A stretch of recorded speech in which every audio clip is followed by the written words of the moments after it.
A'udzubillahi minasyaitonirrajim. Bismillahirrahmanirrahim. Alhamdulillah wassalatu wassalamu ala Rasulillah sayyidina wa maulana Muhammadin ibn Abdullah wa ala alihi wa ashabihi wa man walah wala haula wala quwwata illa billah.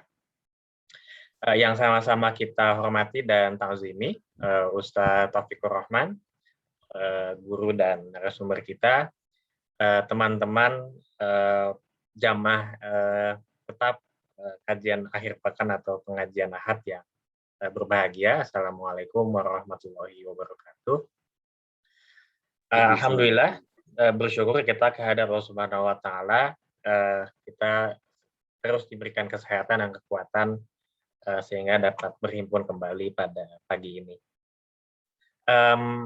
Alhamdulillah, kita hari ini sudah memasuki pertemuan yang ke-7 dari, insya Allah rencananya ada 12 pertemuan yang kita rencanakan dalam rangkaian kajian rutin kita setiap Ahad pagi ini. Nah, kalau pada pertemuan-pertemuan sebelumnya kita telah membahas banyak dengan Ustaz Taufik tentang karakteristik, kemudian dasar-dasar ajaran Islam, termasuk diantaranya mungkin yang saya paling melekat itu soal maqasidus syariah, tentang konsep wasatiyah, dan lain sebagainya. Nah, kalau pada 6 pertemuan mendatang, jadi dari hari ini sampai dengan pertemuan ke-12, itu kita akan banyak belajar dengan Ustaz Taufik tentang sumber-sumber ajaran Islam. Mungkin yang kita paling melekat kan adalah Quran dan Sunnah. Namun selain itu juga para ulama juga merumuskan sumber-sumber lain yang dapat menjadi pijakan dalam pengambilan hukum jika tidak ditemui nas atau teks yang spesifik dalam Quran dan Sunnah. Nah, itu kita akan belajar dalam 6 pertemuan yang mendatang. Nah, untuk pertemuan hari ini hingga 1-2 pertemuan ke depan, kita akan belajar dengan Ustaz Taufik mengenai sumber ajaran Islam yang paling utama, yaitu Al-Quran. Dalam pertemuan hari ini, khususnya kita akan belajar tentang bagaimana kita berinteraksi dan bermuamalah dengan Al-Quran. Nanti dalam urutan berikutnya akan ada pengembangannya, kemudian diikuti dengan sunnah, kemudian di bagian akhir pada 2 pertemuan terakhir kita akan bahas tentang ijtihad, secara khusus adalah mengenai ijma' dan qiyas. Jadi ini agar kita dapat lebih leluasa dan fleksibel dalam memahami sumber-sumber ajaran Islam. Sebelum kita mulai, barangkali mari kita awali dengan bacaan suratul Fatihah dengan harapan mudah-mudahan apa yang kita lakukan dan pelajari pada pagi ini menjadi manfaat dan keberkahan bagi kita semua. Ala hadhihi niyya wal niyatin shalihah wa ila hadratin nabil mustafa Rasulullah Muhammadin sallallahu alaihi wasallam wa ala alihi wa ashabihi wa azwaji wa dzurriyyati ajmain. Syawillahu lahumul Fatihah. A'udzubillahi minasyaitonir rajim. Bismillahirrahmanirrahim. Alhamdulillahirabbil alamin arrahmanir rahim maliki yaumiddin iyyaka na'budu wa iyyaka nasta'in ihdinas siratal mustaqim siratal ladzina an'amta 'alaihim ghairil maghdubi 'alaihim waladdallin. Amin. Baik, untuk berikutnya mari kita ikuti dengan ta'zim uraian yang akan disampaikan oleh Ustaz Taufik. Seperti biasa, jika teman-teman ada pertanyaan di tengah jalan bisa langsung raise hand. Nanti saya akan upayakan untuk bisa ditanyakan di tengah jalan atau bisa juga ditulis di kolom chat, atau jika ingin bertanya setelah uraian dari Ustaz Taufik juga dipersilakan. Pada Ustaz Taufik dipersilakan. Assalamualaikum warahmatullahi wabarakatuh. Innal hamdalillah wassalatu wassalamu ala Rasulillah wa ala alihi wa ashabihi wa wala amma ba'du. Pak Adrian selaku inisiator kegiatan Ngaji Ahad pagi hari ini, saya hormati dan juga saya hormati para peserta kajian virtual Ngaji Ahad yang senantiasa setia ya dalam perjalanan selama 7 pertemuan ini. Alhamdulillah kita masih bisa bersua kembali melalui kajian virtual pada hari ini. Insya Allah tentu saja mudah-mudahan semuanya ini dicatat oleh Allah sebagai amal soleh kita dan bagian dari kesyukuran kita melalui amal. Ya. Karena syukur itu kan ada 3 macam. Syukur melalui hati kita. Ya. Jadi hati kita merasa bahagia, merasa berterima kasih kepada Allah atas apa yang dianugerahkan. Yang kedua adalah melalui perkataan, ucapan, alhamdulillahirrahmanirrahim. Dan yang ketiga yang paling penting itu adalah syukur dengan perbuatan. Barangkali ini mudah-mudahan dicatat sebagai bagian dari syukur perbuatan kita. Amin ya rabbal alamin. Salawat dan salam mari kita senantiasa hadirkan pada baginda Muhammad SAW, serta keluarga, para sahabat, para tabi'in, dan juga setiap individu umatnya yang senantiasa istiqamah mengikuti sunnah-sunnahnya. Baik, saya share screen sudah bisa di share screen ya Pak? Sudah jadi co-host Ustaz, silakan. Baik. Jadi kita akan membahas tentang sumber ajaran Islam ya. Jadi sebagaimana sudah kita sampaikan bahwa sumber ajaran Islam itu ada yang bersifat tekstual dan ada yang bersifat kontekstual. Nah, kita bahas kali ini adalah sumber ajaran Islam yang bersifat tekstual, tetapi bukan berarti kemudian dalam sumber-sumber ini tidak ada kontekstualisasinya. Ya, karena Al-Quran pun sejatinya adalah merupakan teks yang kemudian muncul, tertulis, ya, terdokumentasikan karena ada dialog antara realita dan juga teks dari langit dan konteks dari bumi. Ya. Kemudian juga hadis pun sama, memotret kehidupan Rasulullah, pribadi beliau, ya, dari berbagai aspek, terutama yang berkaitan dengan syariat Islam, ya, dan itu pun hasil dari dialektika antara seorang Rasulullah Muhammad dengan kehidupan di mana beliau berada saat itu. Ya. Nah, ijma itu adalah nanti kita akan gambarkan tentang kesepakatan para ulama tentang problem-problem, persoalan-persoalan yang baru yang tidak ada pada masa Rasulullah. Ya. Demikian pula kias, bagaimana analogi, ya, analogi dalam bahasa Indonesianya ya, itu menjadi penting karena memang tidak semua hal itu bisa diselesaikan melalui pendekatan ijma atau kesepakatan.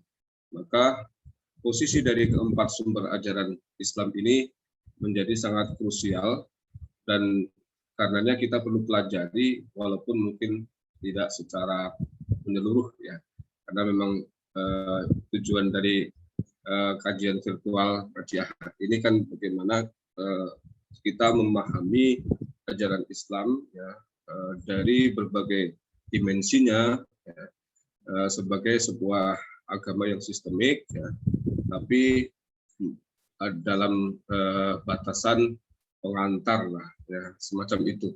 Jadi karenanya tidak mungkin ya, jangankan yang hanya 12 pertemuan ya, 12 abad pun barangkali tidak cukup ya untuk mempelajari semuanya ya. Maka dari itu ini sebagai ikhtiar ya bagi kita bersama untuk memahami ajaran Islam secara komprehensif ya, secara menyeluruh, secara sistemik ya, sehingga nanti kembali saya sampaikan kalau orang memahami semuanya walaupun masih bersifat pengantar tadi, itu tentu saja berbeda dengan orang yang memahami ajaran Islam hanya dimensi-dimensi tertentunya secara parsial. Ini pasti akan mengantarkan kita kepada sebuah sikap yang komprehensif pula ya. Ini yang penting ya, karena di tengah-tengah masyarakat kita juga ada sekelompok orang atau individu yang masih berkutat dengan hal-hal yang bersifat parsial itu, sehingga kemudian ini menimbulkan polemik, menimbulkan friksi ya, dan pada akhirnya kemudian justru dalam situasi-situasi tertentu merugikan Islam itu sendiri ya. Baik, kita lanjutkan. Nah, tadi sudah dijelaskan ya, Al-Quran sebagai sumber pertama. Nah, sekarang bagaimana cara bermuamalah dengan Al-Quran? Ini sengaja tidak saya sampaikan definisinya, ini segala macam itu nanti seperti mata kuliah Firasah Islamiyah ya. Nah, ini kita sedang berupaya untuk menjadikan Al-Qur'an sebagai way of life kita ya, sebagai panduan kita, sebagai pedoman kita. Maka bagaimana ya, karena dia adalah panduan kita, pedoman kita, cara kita berinteraksi, bermuamalah dengan Al-Qur'an itu seperti apa. Ya mungkin ini normatif, tapi bisa saja nanti kita perdalam ya. Yang pertama adalah membaca, mendengarkan, dan menghafalkan Al-Qur'an. Ya, membaca, mendengarkan, dan menghafalkan. Itu kelihatannya sepele, tetapi ini adalah sebuah pintu ya untuk bisa memahami bagaimana orang kemudian mau belajar memahaminya kalau membaca saja tidak pernah, mendengarkan Al-Qur'an saja ogah gitu ya. Menghafalkan bukan berarti menghafalkan semuanya ya. Mungkin ayat-ayat tertentu, surat-surat tertentu yang bisa jadi kita baca secara reguler dalam sholat kita atau dalam aktivitas kita, ya perlu juga ya. Jadi menghafal itu manfaatnya bukan hanya sekedar bagian dari ibadah ya. Karena Al-Qur'an itu berbeda dengan kitab yang lain, buku-buku yang lain ya. Membaca tanpa memahami makna saja bernilai ibadah ya. Apalagi kemudian menghafalkannya. Mendengarkan saja bernilai ibadah, mencintai orang yang membaca Al-Qur'an atau mencintai Al-Qur'an saja itu bagian dari ibadah, apalagi menghafalkan. Itu yang pertama. Yang kedua tentu saja karena kita punya tanggungan hafalan ya, itu secara otomatis akan ada komitmen di situ. Ini yang penting menurut saya. Komitmennya itu ya. Jadi kalau misalnya kita punya hafalan surah Yasin, itu minimal seminggu sekali ya kita baca Yasin. Ya. Karena kalau tidak lupa atau bahkan bisa setiap hari. Ya. Apalagi yang 30 juz ya. Yang beberapa surat saja kalau ya dia tidak berkomitmen dengan hafalan itu pasti lupa. Nah, karena komitmen itu nanti akan muncul ya, akan muncul keselarasan, akan muncul sinergi, antar muncul chemistry antara kita dengan Al-Qur'an. Karena Al-Qur'an itu perlu dipergauli ya, secara intim ya. Itu Prof. Quraish Shihab kan pernah mengutip satu ungkapan yang sangat indah menurut saya ya. Jadi kalau kita ingin berdialog dengan Allah, berkomunikasi dengan Allah, maka berdoalah. Tetapi kalau kita ingin Allah berdialog atau berkomunikasi dengan kita, maka bacalah Al-Qur'an. Perbedaannya ada di mana? Jelas beda. Kalau kita berdialog dengan Allah, itu belum tentu Allah mendengarkan. Belum tentu Allah memperhatikan. Ya. Karena yang berdialog kan banyak banget itu. Yang ngajak bicara tuh seluruh jagat ini ngajak bicara dengan beliau, dengan dia, dengan Allah. Ya. Karenanya mungkin akan ada yang diperhatikan, akan ada yang setengah perhatikan, ada yang akan dicuekin. Gitu. Tapi kalau Allah yang berbicara kepada kita, itu berarti ada perhatian khusus. Ya, pastilah yang mengajak bicara Allah kok. Ya, pasti Allah perhatian kepada kita. Maka ini ungkapan yang sangat bagus ya, dan memang seperti itu adanya. Ya. Nah, kalau kita sudah diperhatikan oleh Allah, ya, insya Allah segala urusan juga akan mudah. Nah ini, jadi menghafal itu sebenarnya itu. Maka saya seringkali tanamkan pada teman-teman mahasiswa yang ada di rumah ini menghafal, itu bukan tujuan. Menghafal itu sebagai sarana, ya, sarana untuk mencapai tujuan. Tujuannya komitmen itu loh.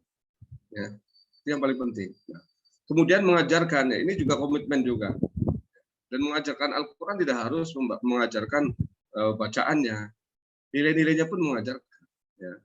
Mengajarkan Al-Qur'an tidak harus semuanya sempurna satu Quran. Yang kita bisa saja, nah, kita bicara Fatihah, ya, ajarkan Fatihah itu kepada anak kita.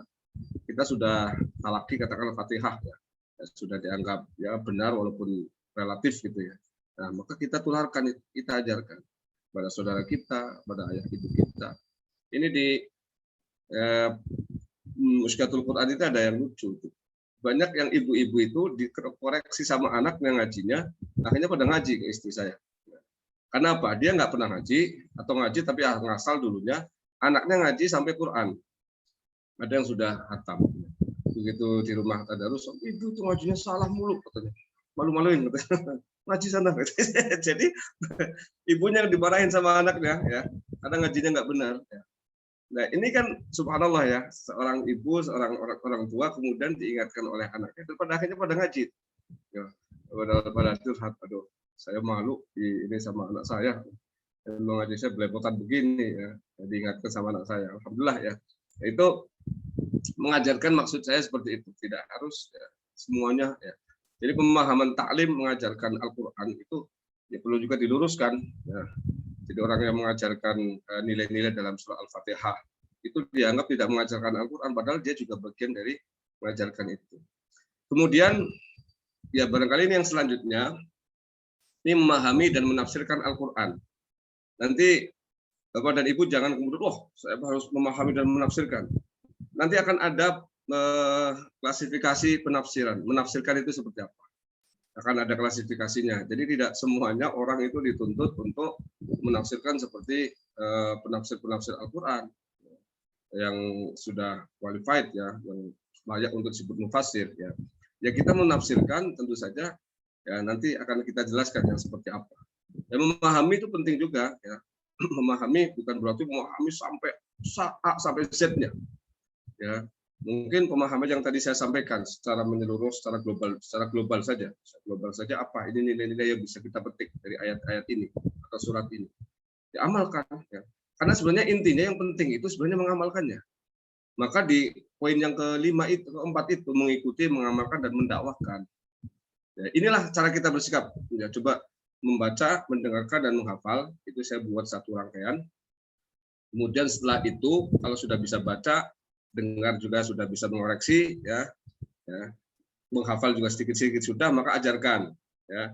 Setelah itu ya tahapan berikutnya sambil secara simultan juga bisa, saat membaca sambil memahami juga bisa.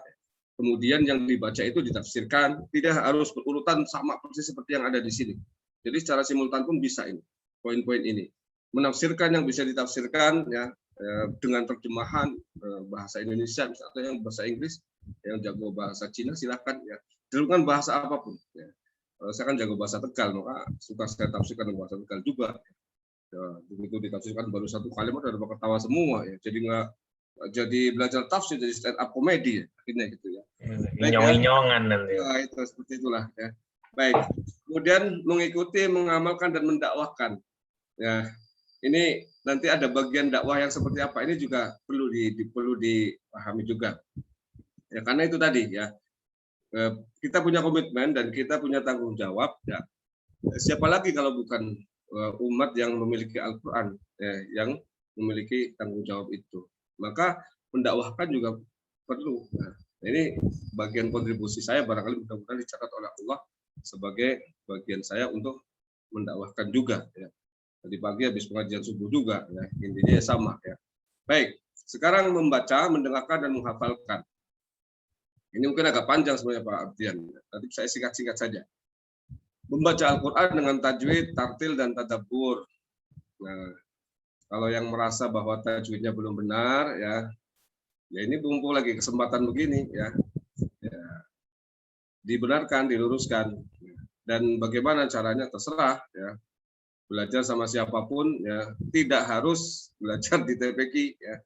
Bisa belajar secara privat kepada orang-orang tertentu ya yang punya keahlian itu. Tapi ini memang ya merupakan perintah ya. Jadi ada banyak orang yang menganggap bahwa ini tidak penting ya. Membaca Al-Qur'an dengan tajwid itu bukan tuntutan dan bukan kewajiban, padahal ini kewajiban. Perintahnya jelas, warattilil Qur'ana tartila. Bacalah Al-Qur'an itu rotil, ada yang mengatakan tajwid. Bacalah Al-Qur'an dengan memenuhi kaidah-kaidah tajwid.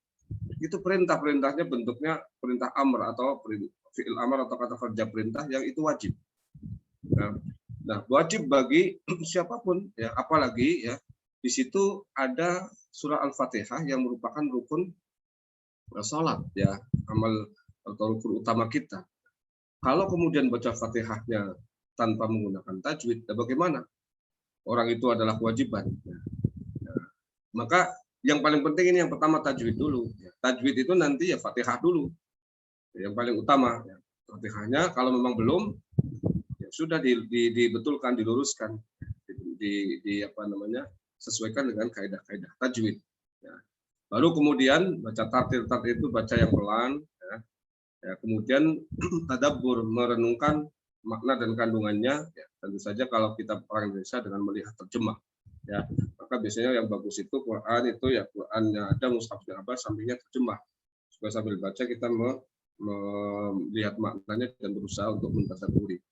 Kemudian membaca diajukan dengan suara yang bagus dan indah. Ini kalau punya suara bagus dan indah. Kalau nggak punya jangan dipaksakan. Ini bikin yang dengar malah takut gitu kan. Dibagus-bagusin malah jadi bukannya tambah sahdu malah bikin orang khawatir gitu kan. Jangan-jangan keselak di tengah-tengah nih gitu kan. Maka ini bagi yang punya suara yang bagus itu Rasulullah suka. Nah, beliau mendengarkan sahabat-sahabat yang suaranya bagus diminta untuk baca dan beliau mendengarkan. Ini sunnah saja, tidak wajib. Kemudian mendengarkan bacaan orang lain akan menambah kecintaan kita terhadap Al-Quran. Maka mendengarkan murattal, kaset-kaset murattal atau CD-CD murattal, ya, atau orang yang bisa baca Quran yang bagus kita minta membacakan dan kita simak. Ya itu akan menumbuhkan keterikatan hati kita dengan Al-Quran. Ya jelaslah, jangankan Al-Quran ya. Nyanyian yang syahdu, yang merdu saja itu bisa mengikat hati kita. Apalagi Al-Quran. Itu ikatannya pasti ketika kita betul-betul secara spiritual itu memang menuju ke arah sana, pasti akan dikuatkan oleh Allah. Maka kalau sudah ada ikatan, itu nggak akan bisa lepas, itu susah. Sehari nggak baca itu mulut akan terasa kaku gitu ya. Jadi jiwa kita terasa gersang dan lain sebagainya. Kemudian menghafal Al-Quran merupakan sarana yang efektif agar kita konsisten dalam baca Al-Quran. Tadi sudah saya sampaikan di awal. Jadi bukan menghafalnya sebenarnya, tapi dia adalah merupakan cara kita untuk bisa berkomitmen sehingga konsisten itu. Ya. Biasa kayak saya misalnya kalau tidak menghafal nggak mungkin ya. Saya sholat itu pakai bacaan hafalan itu ya, saya wirid terutama di sholat jahar, maghrib, isya, subuh. Makanya saya nggak di musola, karena kalau di musola saya jadi imam, saya bacanya panjang, jamaahnya bubar semua. Maka alhamdulillah ada majelis ya dengan santri saya maghrib, isya dan subuh ya, itu baca sedikit panjang ya dalam rangka apa? Supaya saya terjaga ya. Kalau nggak kayak begitu sarana kita ya terbatas, saya kegiatannya banyak. Sehingga kadang-kadang pagi itu nggak sempat murojaah atau tadarus Al-Quran. Maka dia itu dalam sholat itu yang paling bagus ya. Karena kalau sholat itu karena pernah kita tinggalkan, sehingga kita baca. Nah, Bapak dan Ibu kalau punya hafalan tertentu, ya, itu bisa saja dalam sholat-sholat itu. Ya kalau misalnya malu di sholat-sholat yang jahar, sholat-sholat sir, zuhur, asar, ya itu coba dibaca yang sudah hafal Yasin misalnya 1 rakaat di beberapa ayat kayak setengah halaman misalnya. Itu seperti itu, atau di sholat-sholat sunnah. Itu ada kawan saya yang hafal Al-Quran ya, Dr. Husul Hakim itu ya. Itu kalau habis sholat wajib terus sholat sunnahnya 2 rakaat ya, rawatibnya, ba'diyahnya bukan qobliyahnya, ba'diyahnya itu panjang sekali, kadang sampai 1 jam. Saya lihat ternyata murojaah itu, jadi 2 juz, 1 rakaat 1 juz ya, 2 rakaat 2 juz gitu ya, panjang ya. Tapi itulah beliau katakan saya bisanya begini, kalau nggak begini ya itu hafalan saya juga nggak lancar ya. Kemudian mengulang hafalan itu kapan waktunya ya. Jadi karena kalau di dalam sholat itu kan beda, nggak sempat buka-buka mushaf. Jadi kalau sholat lancar apalagi di luar sholat. Ya. Ini yang oleh Rasulullah itu yang paling bagus ya, tadarus Al-Quran di dalam sholat. Ya. Maka kepada ibu walaupun hafalannya misalnya hanya surat-surat tertentu ya dibaca itu dalam sholat-sholat. Baik. Yang selanjutnya mengajarkan Al-Quran. Mengajarkan bacaan Al-Quran sejak dini, ini idealnya ya. Tapi kalau memang sudah terlambat daripada tidak sama sekali. Ya. Kalau merasa bahwa ada yang kurang bacaannya, ya belajar. Ya. Dan tidak dipaksa untuk harus jadi fasih semua. Ya. Karena lidah orang, lisan orang itu bermacam-macam. Ya. Tidak dituntut semuanya harus seperti Pak Adrian. Itu mungkin ada yang lain yang lisannya agak susah. Ya. Untuk kompromikan dengan huruf-huruf Arab ya. Ya sudah, yang penting mau belajar, yang penting berusaha. Adapun nanti hasilnya wallahualam ya, itu tidak dituntut. Ya. Saya pernah KKN dulu itu 2 bulan daerah Banjarnegara. Itu orang baca ainnya ngain semua. Itu saya 2 bulan benerin ain nggak bisa-bisa, main terus. Ya, menjelang akhir bisa ain, tapi begitu penutupan ngain lagi, balik lagi. Ya sudah, saya bilang Allah alam bisawab itu. Alhamdulillahirabbil ngalamin dong Ustaz. Iya, ngalamin ya. Wong saya pertama kali jadi makmum paket. Alhamdulillah ngalamin. Sholatul ladzina ngamtang alaihim itu semuanya. Waduh, saya langsung, waduh, kalau begini caranya harus dibenerin dulu ainnya. Itu 2 bulan nggak bisa-bisa, main lagi itu kembali. Ya sudah, berarti memang orang ini sudah terbentuk lisannya dan sulit. Ya. Yang penting mereka mau belajar. Nah, kemudian yang kedua mengajarkan nilai-nilai Al-Quran yang pokok. Ini yang tadi saya sampaikan. Jadi kan Al-Quran itu kan luas, ya, dalam. Ya. Tapi di antara yang luas dan dalam kan ada yang bisa dibaca oleh orang awam. Pokoknya apa? Misalnya pendusta agama itu apa? Iya. Padahal kalau dia doa yatim menghadik anak yatim. Menghadik itu artinya tidak menyantuni anak yatim, tidak pengasih penyayang sama mereka. Itu kan sudah kelihatan nilainya. Ya. Nilai daripada dalam surat itu, yaitu yang disebut pendusta agama, salah satu poinnya adalah yang tidak menyayangi anak-anak yatim. Maka kita sayangi. Nah itu kan sudah mengajarkan nilai-nilai yang pokok. Ya, misalnya lagi, ya, apa qul huwallahu ahad, itu semua orang bisa memahami itu. Ya, katakan Tuhan itu esa. Kalau kita yakin bahwa Tuhan itu esa, mengapa kita masih menuhankan jabatan kita? Masa masih mengkultuskan uang dan harta kita? Misalnya. Itu kan sudah nilai-nilai. Ya. Jadi yang pokok-pokok itu sebenarnya ini yang diajarkan misalnya Umar bin Khattab. Ketika beliau ada sahabat lagi tadarus dan kemudian mengkaji makna, itu kemudian ada kata-kata wafaqih atau wa abba. Makna abba itu apa? Bingung semua yang ada di situ. Ya. Akhirnya semuanya berwacana tentang makna abba. Ya. Tapi tidak ada landasannya. Kemudian Umar ketika itu menegur mereka, sudah, kalau memang maknanya nggak paham, jangan paksakan. Ya. Nanti tanya sama yang ahli atau tanya langsung pada Rasulullah. Nanti saja. Yang penting sudah tahu nggak pokok ajaran dari ayat-ayat ini, nilai-nilainya. Kalau sudah, amalkan saja gitu. Nah, ini teguran Umar itu sangat cocok bagi mungkin kalangan seperti Bapak dan Ibu ya, yang tidak harus menelisik tafsir itu sampai seperti memang yang pendidikan profesor bidang tafsir. Tidak harus sampai ke sana. Tapi nilai-nilai pokok yang ada dalam ayat-ayat tertentu kita pahami dan kita terapkan. Itu sebenarnya yang paling penting kan itu. Ya percuma kalau misalnya pemahamannya begitu dalam dan luas, ya, pengamalannya nggak ada. Ya, ngaji kesana kemari tentang pentingnya sholat berjamaah. Kajiannya kajian menjelang duhur. Begitu masuk waktu sholat duhur, ya penceramahnya yang tadi, pengisi materinya yang mengkaji tentang pentingnya sholat jamaah, izin, mohon maaf saya tidak bisa jamaah di sini, saya ada pengajian lagi di sono nanti habis duhur. Nah, tadi ngomong tentang pentingnya sholat jamaah, dia sendiri sampai berbusa-busa, ya masuk sholat jamaah malah nggak jamaah sendiri. Ya. Ini kan aneh itu. Ya. Ngapain dia tadi bicara itu? Ya. Berarti hanya wacana, ya. Hanya retorika. Nah, itu yang tidak disukai oleh Rasulullah. Maka zaman sahabat dulu itu ada hadis ya, yang meriwayatkan bahwa sahabat itu tidak melewatkan ayat, ya, ayat-ayat yang dibacanya kecuali setelah mengamalkan isinya. Nah, jadi kajian-kajian yang sangat dalam, sangat luas itu ya menjadi muspur, menjadi sia-sia ketika justru nilai-nilai ya, dan ajaran yang harusnya diamalkan malah ditinggalkan. Ya. Hanya jadi semacam pemahaman kognitif saja, selesai sampai di situ. Nah, yang selanjutnya menanamkan kecintaan terhadap Al-Quran. Ini orang cinta itu kan tidak bisa ditanamkan dalam jangka waktu yang pendek, ya. Tidak bisa instan, ya.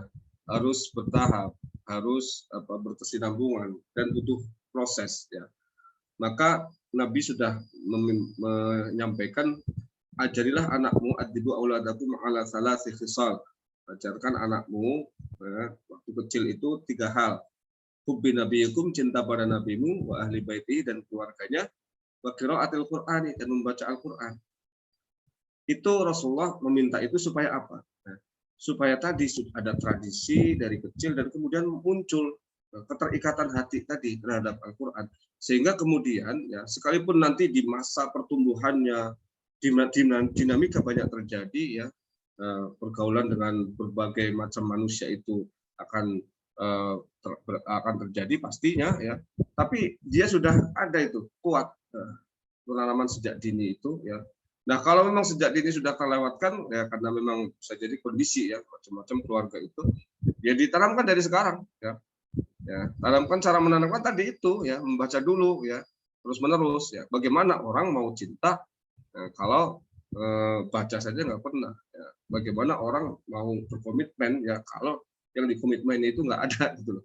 Saya mau komitmennya apa, ternyata nggak ada yang dikomitmen ya, maka perlu adanya menanamkan kecintaan ini. Kemudian selanjutnya memahami Al-Quran dan menafsirkan Al-Quran. Nah, memahami Al-Quran menjadikan terjemah Al-Quran sebagai pintu masuk awal memahami Al-Quran. Jadi Bapak dan Ibu, jangan jadikan terjemah sebagai satu-satunya sarana kita untuk memahami Al-Quran. Karena terjemah itu walaupun sudah ada terjemah tafsir ya di Kementerian Agama, tapi tetap saja ada makna-makna yang perlu ditelisik lebih jauh melalui kitab-kitab tafsir. Sekarang kitab tafsir berbahasa Indonesia sudah banyak yang diterjemahkan, dari Arab juga sudah ada, yang asli Indonesia juga banyak ya. Penafsir-penafsir Indonesia juga tidak kalah bagus dengan penafsir-penafsir dari Timur Tengah ya. Jadi itu pintu masuk saja. Nah, nanti setelah itu kemudian dicoba ya, dipelajari melalui kitab tafsir. Karena kadang-kadang dalam kitab-kitab terjemah itu globalnya dan belum pada substansinya. Ada kadang-kadang substansi yang perlu dijelaskan. Ya, perlu ada penjabaran. Ya. Maka ini jadikan sebagai pintu, ya, sebagai pintu masuk. Kemudian yang kedua, memahami Al-Quran lewat kitab-kitab tafsir yang kredibel. Memang ada tafsir yang tidak kredibel, ada ya. Jadi tafsir yang dikarang oleh orang-orang yang bukan ahlinya, ya, memaksakan diri, ya, keilmuannya bukan di situ, ya. Ada ya, mungkin di kalangan akademisi itu pada banyak yang suka Syahrul itu, tapi saya nggak suka karena dia tuh seorang teknisi, ahli mesin. Ahli mesin kok apa namanya bikin kitab tafsir ya. Ya, sehingga banyak hal-hal yang rancu di situ ya. Ini sudah, kalau kita sudah tahu misalnya yang sudah biasa dipelajari di Indonesia itu jelas sudah kredibel. Biasanya yang paling dasar Jalalain. Kemudian nanti akan ada tafsir Ibnu Katsir misalnya yang tafsirnya tafsir Al-Quran dengan Al-Quran, Al-Quran dengan hadis. Jalalain itu tafsir dengan apa namanya pendekatan pendapat tafsir birroi atau diroyah. Ya. Jadi pendapat akal tapi disesuaikan dengan kaidah-kaidah menafsirkan yang benar. Ya. Oke, ya kita baca yang terjemah, apalagi misalnya tafsir apa yang sudah banyak sekali. Ya. Ya, kita gunakan tafsir kredibel untuk memulai kita memahami ayat-ayat Al-Quran ya, secara bertahap. Nah, tidak harus semuanya tadi itu yang kira-kira pokok-pokoknya bisa kita pegang, itulah yang kita pahami. Kemudian menafsirkan Al-Quran ya, kita punya tugas menafsirkan, tetapi kalau memang tidak mampu menafsirkan dengan diri kita sendiri, ya sebenarnya kita membaca tafsir orang lain itu sudah ya, sudah maknanya menafsirkan Al-Quran. Jadi kalau yang saya tuliskan di sini ini adalah untuk para penafsirnya. Kalau Bapak dan Ibu ya, saya pikir cukup misalnya ya membaca tafsir hasil penafsiran orang lain. Itu sudah bagian dari menafsirkan Al-Quran itu sendiri. Karena kita ya terus terang ya, maksud saya juga nggak mampu untuk sampai ke sana, maka ya ini menjadi tugas bagi mereka-mereka yang punya kapasitas gitu. Nah ini saya sengaja tulis ini untuk syarat-syaratnya saja, tapi kita tidak perlu sampai ke sana. Ya, sekarang apa urgensi tafsir Al-Quran dan keutamanya dalam Islam? Mengapa tafsir itu begitu urgen? Ya, dan bagaimana tafsir itu memiliki keunggulannya dan keutamaannya? Ya, walaupun juga semua ilmu sebenarnya unggul dan utama, tapi ilmu tafsir ini menjadi salah satu ilmu yang barangkali menjadi pintu awal nanti munculnya pemahaman-pemahaman terhadap nilai-nilai Al-Quran, ajaran-ajaran Al-Quran yang pada saatnya nanti diterjemahkan, dielaborasi oleh ilmuwan-ilmuwan di bidang yang lain. Ya. Jadi karenanya memang betul-betul ya untuk memahami Al-Quran itu perangkatnya tadi juga cukup kompleks ya, cukup banyak. Nah, tapi kita tidak harus sampai ke sana. Mungkin Bapak dan Ibu ya cukup memahami bahwa tafsir itu penting dan bagaimana ya urgensinya itu ya, sehingga dalam kapasitas kita masing-masing ya berusaha untuk memahami ya dan menafsirkan sesuai dengan kemampuan kita. Karena nanti ada tafsir tingkat dasar, tafsir orang awam ya. Ada tafsir memang betul-betul tingkat tinggi ya. Nah, pengertian tafsir, bahasa yang menurut bahasa menerangkan dan menjelaskan. Secara istilah, ilmu yang berfungsi untuk memahami Al-Quran, menjelaskan makna-maknanya, mengeluarkan hikmah-hikmahnya dan hukum-hukumnya sesuai dengan kemampuan manusia. Jadi Bapak dan Ibu ya, bedakan antara Al-Quran dengan tafsir Al-Quran. Nah, jadi ini kadang-kadang orang keliru ya, menempatkan teks Al-Quran yang pasti benar, teks Al-Quran yang pasti suci, ya, teks Al-Quran yang pasti absolut, ya, otentisitasnya, ya, dan juga absolut kebenarannya, ya, ditempatkan sama dengan tafsir Al-Quran. Dianggap bahwa tafsir Al-Quran itu absolut juga kebenarannya. Ini salah, keliru. Ya. Yang betul adalah teks Al-Quran itu absolut kebenarannya, sementara tafsir Al-Quran itu relatif kebenarannya. Karena tafsir itu sebagaimana definisinya sesuai dengan kemampuan manusia. Jadi manusia berusaha memahami ayat-ayat Al-Quran sesuai dengan kemampuannya. Ya. Ya. Tadi kan Al-Qurannya kan absolut karena datang dari Allah, pasti benar. Tetapi ya ketika kita memahaminya belum tentu seperti kehendak Allah. Ya. Maka disitulah relativitasnya. Dan karenanya Bapak dan Ibu tidak heran misalnya antara penafsir satu dengan penafsir yang lain bisa berbeda. Ya, berdasarkan kemampuannya tadi itu. Ya namanya kemampuan kan bisa dijabarkan lebih lanjut. Misalnya kemampuan ideal lebih menguasai bahasa Arabnya. Yang satunya lagi lebih menguasai bidang-bidang fikihnya misalnya. Yang satu lagi misalnya bidang sains dan teknologi, maka akan ada tafsir ilmiah misalnya. Yang satunya tafsir misalnya sosiologis. Ya. Satunya tafsir dakwah, karena ada. Ya. Said Qutb itu dengan fi dhilal Quran disebut sebagai tafsir dakwah. Dia lebih konsen di masalah-masalah dakwah misalnya. Nah ini tentu saja ya karena sesuai dengan kemampuan manusia itu. Jadi memang memahami Al-Quran ya, menjelaskan makna-maknanya, mengeluarkan hikmah-hikmah dan hukumnya, tapi sesuai dengan kemampuannya masing-masing. Ya, ya kemampuannya tentu saja yang tadi itu dengan syarat-syarat yang sudah disampaikan yang sangat kompleks itu. Nah, karenanya kemudian Bapak dan Ibu tidak perlu cemas misalnya ya, kok kitab saya baca di tafsir ini maknanya A, di tafsir yang lain kok B, tafsir yang lain C. Ada 10 perbedaan di situ. Ya. Nggak usah cemas, nggak usah khawatir ya, karena bahasa Arab memungkinkan untuk itu. Nanti kita akan sedikit jelaskan di belakang. Ya, bagaimana bahasa Arab itu adalah bahasa yang memang sangat dinamis. Bahasa yang memang karenanya dipilih oleh Al-Quran untuk menjadi bahasa Al-Quran ya, karena dia memenuhi kriteria untuk terus bisa ya mengikuti perkembangan ya, zaman ya, karena maknanya itu tidak rigid, ya, tidak jumud ya, tidak statis, maknanya dinamis ya. Dan itu bisa konotatifnya banyak sekali. Ya, karena bahasa Arab itu seperti itu. Bahasa Arab itu ada satu kata, itu padanan katanya lebih dari 500. Kata asad yang artinya macan itu lebih dari 500 kata ya, yang maknanya sama dengan kata-kata asad tadi itu. Ya. Dalam bahasa lain sulit ya, kita menjumpai itu. Bahasa Indonesia apalagi. Nah ini karenanya kemudian satu kata itu bisa bermakna 20, 30, bahkan ratusan. Nah, karena maknanya seperti itu, maka kemungkinan penafsiran tadi berbeda-beda sejauh masih dalam koridor makna itu ya, tidak masalah. Ya. Inilah maka kemudian ya, yang sangat terkenal itu wal mutallaqatu yatarabbasna bi anfusihinna salasata quru misalnya. Wanita-wanita yang ditolak oleh suaminya itu iddahnya 3 quru. Kata qur'un ya, itu dalam bahasa Arab itu maknanya malah berlawanan. Yang satu maknanya suci, yang satu maknanya haid. Nah, ada ya dalam sebuah kosakata ya, di mana satu kata itu maknanya berlawanan. Ya. Dan itu terjadi. Nah, maka kemudian ulama berbeda di sini. Yang satu mengatakan ya, iddahnya, masa tunggunya itu adalah 3 sucian. Yang satu kelompok lagi 3 kali haid. Nah, hitungannya nanti beda itu. Ya, itu hitungannya nanti beda. Nah, ini terjadi ya, yang sangat sederhana saja. Bisa ada satu kata maknanya kontradiktif. Ya. Dan itu dalam Al-Quran bukan hanya satu.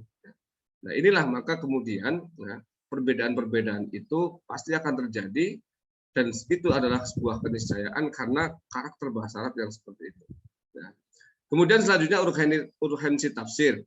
Al-Quran mayoritas ayatnya menjelaskan pokok-pokok akidah, ibadah, dan akhlak tanpa menjelaskan rinciannya. Al-Quran adalah kitab hidayah yang menjelaskan nilai-nilai normatif tanpa menyebut bentuknya secara konkret. Nah, karenanya kemudian perlu ada penafsiran. Nah, ini ya. Jadi karakter Al-Quran ya, itu memang biasanya menjelaskan tentang hal-hal yang pokok. Dia cenderung banyak memaparkan tentang nilai-nilai ya, atau prinsip-prinsip. Ada 1-2 ayat ya, tidak banyak ya, yang menjelaskan secara detail. Nah, karena seperti itu maka butuh penafsiran. Penafsirannya dari mana? Terkadang satu ayat ditafsirkan oleh ayat yang lain. Jadi ayat yang satu pokok, yang satu rinci. Atau ayat yang satu masih bersifat umum, yang satu dikhususkan. Ayat yang satu bisa jadi isinya katakanlah haram, tapi haramnya masih ada manfaatnya. Yang satunya langsung ketetapan haram. Itu karena ada urutan, ada fase-fase seperti pengharaman khamar ya, yang tidak langsung sekaligus. Ya. Nah, itu menunjukkan bahwa disitulah ya perlu adanya penjelasan. Ini kok bertentangan begini ya? Yang satu mengatakan haram, yang satunya manafi'ul linnas, ada manfaat. Oh, ternyata itu ada fase-fasenya. Masalah khamar, ya, minuman keras itu ternyata ada fase-fase pengharamannya. Nah, kalau kita nggak paham penafsiran itu, ya, maka akan repot. Ya. Dianggap bahwa Quran kontradiktif. Ya. Padahal tidak seperti itu. Nah, ini butuh penjelasan dari yang ahli, yang kompeten di situ. Ya. Di samping itu juga, ya, karena isinya pokok, maka perlu ada penjelasan dari hadis misalnya. Maka tadi saya sampaikan, hadis itu salah satu fungsinya adalah menjelaskan makna-makna yang ada di dalam Al-Quran yang masih global. Nah, dijelaskan oleh hadis. Nanti hadis tidak ada, nanti ulama yang punya peran dengan istihad melalui ijma maupun qiyas atau mekanisme yang lain yang dipercaya oleh para ulama dengan mazhab yang berbeda-beda. Baik, nah bahasa Arab yang digunakan Al-Quran tadi saya sampaikan memiliki keragaman dalil atau petunjuk. Nah, ini nggak usah nggak usah dicatat, ya. Nggak usah dihafalkan juga, nggak usah dipikirkan terlalu dalam, ya. Nanti puyeng ini. Ya. Ini karena bahasa ulumul Quran, ya. Bahasa ilmu Al-Quran yang biasa dikaji oleh S1, S2, S3 di perguruan tinggi Al-Quran, ya. Seperti sharih dan kinayah, hakikat dan majaz, khas dan am, mutlak dan muqayyad, mantuk dan mafhum, isyarat dan ibarat, lain-lain. Maksudnya bahwa dalam bahasa Arab Al-Quran itu ada yang harus dipahami, ini betul-betul seperti itu, atau ini adalah kinayah, betul-betul apa adanya, atau perlu dipahami dari sebuah kinayah. Hakikat atau majaz, khusus atau umum, mutlak atau terikat, ada batasannya, dan seterusnya. Apakah itu terucap atau itu adalah mafhum, ibarah atau isyarah, ini luar biasa Bapak dan Ibu ya. Ketika belajar ini ya, ini akan kemudian menyadarkan kita bahwa iya ya, begitu tingginya bahasa Al-Qur'an sehingga tidak boleh sembarangan orang ya itu menafsirkannya. Karena kalau nggak menguasai bahasa Arab dengan berbagai dalilnya tadi itu, petunjuknya, maka pemahaman kita akan keliru. Nah, karenanya perlu penjelasan dari para ulama, para ahli ya tentang hal-hal itu. Nah, kita sekarang ini sebenarnya tinggal menikmati saja. Saya itu ada Maktabah Syamilah di tempat saya, itu kitab tafsir ada berapa ratus itu ya. Dan itu bisa kita upload satu-satu dibaca, silakan tanpa harus membeli bukunya ya di toko-toko buku atau dipajang di perpustakaan kita atau di manapun ya. Itu karena sudah tersistem di aplikasi ya. Sudah bisa kita buat mencari dan sebagainya, termasuk menulis ya, disertasi atau tesis dan lain sebagainya. Itu menunjukkan bahwa sebenarnya kita tinggal menikmati saja. Tinggal bagaimana kita berupaya untuk mempelajari lebih lanjut, menelisik terus-menerus, meneliti, ya, mengkaji, ya, apa-apa yang ada di dalam itu hasil daripada para ulama yang jerih payahnya itu ya sudah jelas ya ada di hadapan kita. Nah, maka sebenarnya tidak ada dalih lah bagi orang-orang untuk ngeles bahwa oh saya nggak paham itu. Ya. Ya, sebenarnya yang terjemah juga sudah banyak. Ya. Maka ya inilah barangkali momentum kajian ini ya, saya ingin menggugah juga untuk saya dan yang ada di sini ya. Cobalah ya sesekali ya yang dibeli jangan kitab-kitab ekonomi melulu Pak Adrian, jangan kitab-kitab tentang bisnis saja ya. Coba ya. Pak Adrian sih saya pikir koleksinya sudah mulai banyak itu. Coba beli kitab tafsir itu Pak Qurasyihab itu tafsirnya lengkap sekali itu. Saya alhamdulillah dapat hadiah. Tadinya saya beli bijian malah ada yang ngasih semuanya satu paket. Alhamdulillah gitu ya. Jadi itu banyak sekali membantu kita ya untuk apa? Ya memahami ayat-ayat itu ya. Walaupun beliau juga sama ya, sebagai penafsir-penafsir itu tidak akan semuanya di situ sesuai dengan kapasitas beliau nanti saling melengkapi biasanya. Karakter daripada buku-buku apapun itu buku yang satu menonjol di A, buku yang lain menonjol di B, nanti saling melengkapi satu dengan yang lain. Baik, ayat Al-Quran sebagian turun karena adanya dialog antara teks dan realita atau asbabun nuzul sehingga memahaminya harus didasari hal tersebut. Nah, ini salah satu contoh misalnya ya. Oh, ada orang yang menyampaikan pesan-pesan ceramah ya. Kita tidak perlu berdakwah kepada orang-orang kafir karena orang kafir itu ya, itu tidak akan mau menerima dakwah kita apapun yang kita lakukan. Kebencian mereka kepada Islam sudah mendarah daging. Berapi-api ceramah seperti itu. Dalilnya apa? Innal ladzina kafaru sawa'un 'alaihim fa'anzartahum am lam tunzirhum la yu'minun. Sungguhnya orang-orang kafir sama bagi mereka anzartahum apakah kamu memberi peringatan kepada mereka am lam tunzirhum atau tidak memberi peringatan kepada mereka la yu'minun mereka tidak akan beriman. Ini dijadikan dalil bahwa orang kafir tidak perlu kita dakwahi karena mereka tidak akan mau menerima dakwah kita. Dan mereka sudah begitu benci kepada Islam.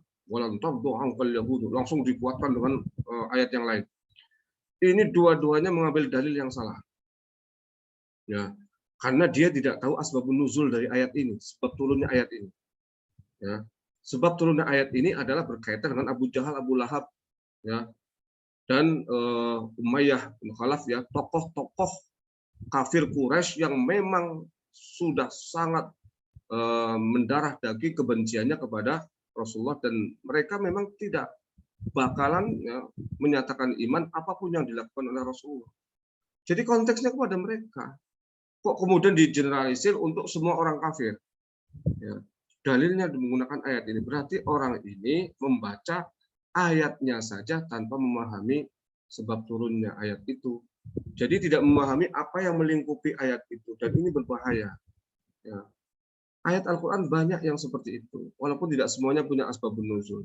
Ya, jadi dengan memahami sebab turunnya itu, realita yang ada waktu itu, maka kemudian kita bisa mengambil satu kesimpulan hukum. Jangan kemudian main tembak saja. Qatilul ladzina la yu'minuna billahi wala bil yaumil akhir. Perangilah orang-orang yang tidak beriman kepada Allah dan hari akhir. Akhirnya semua yang tidak beriman diperangi. Padahal ayat ini ada peristiwa yang melingkupi ya, kondisi yang melingkupi yang perlu dipahami bagaimana ayat ini turun. Terus bagaimana cara memahaminya ya. Jangan kemudian setiap orang yang tidak beriman kepada Allah dan hari akhir diperangi. Nah, inilah yang Bapak dan Ibu ya, kenapa kemudian muncul ya orang-orang yang berpaham radikal. Orang-orang yang kemudian ya dengan pemahaman Al-Qur'an yang parsial tadi ya, kemudian dibarengi dengan keilmuannya yang lemah ya, kemudian memahaminya pun secara salah dan pada akhirnya memunculkan itu ya, orang-orang yang hanya mengambil teks-teks Al-Quran bahkan hadis itu secara tekstual saja ya, sesuai dengan pemahaman mereka yang salah itu dan kemudian diterapkan. Nah, padahal tidak bisa seperti itu. Nah, inilah pentingnya ya mempelajari tafsir ya dan juga mempelajari kitab-kitab tafsir yang kredibel tadi. Kalau tafsir-tafsir yang kredibel yang sudah dianggap muktabar oleh para ulama, itu mereka menggunakan metode dan manhaj yang benar dalam penafsiran itu, sehingga insya Allah terjamin ya. Kita mau ikut siapa saja, yang terpenting mereka punya kredibilitas, insya Allah aman. Baik, sekarang keutamaan tafsir ya, mempelajarinya fardu kifayah, mungkin ini nggak perlu di. Ya, yang selanjutnya adalah kebutuhan mendesak ya. Tema kajiannya itu kalam Allah, tujuannya memahami Al-Quran untuk kebaikan dunia akhirat. Nah, yang C ini yang penting menurut saya, kebutuhan mendesak, karena segala urusan yang menyangkut kesempurnaan dunia akhirat tidak bisa dicapai tanpa memahami isi kandungan Al-Quran. Ya, ini sudah jelas ya, mungkin tidak perlu saya rinci terlalu banyak. Nah, ini yang tadi saya sampaikan. Jadi tafsir itu ada 4 bagian. Ini berdasarkan riwayat Imam At-Tabari ya, dari Ibnu Abbas ya radhiyallahu anhu ya, bahwa ada tafsir yang diketahui kalangan Arab berdasarkan pembicaraan mereka.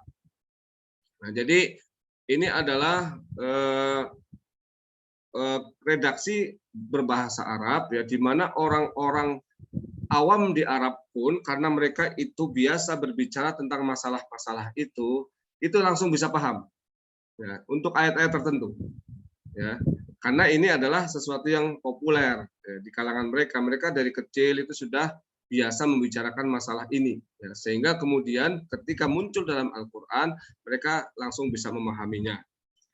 Ada juga tafsir yang diketahui oleh semua orang, Bapak dan Ibu.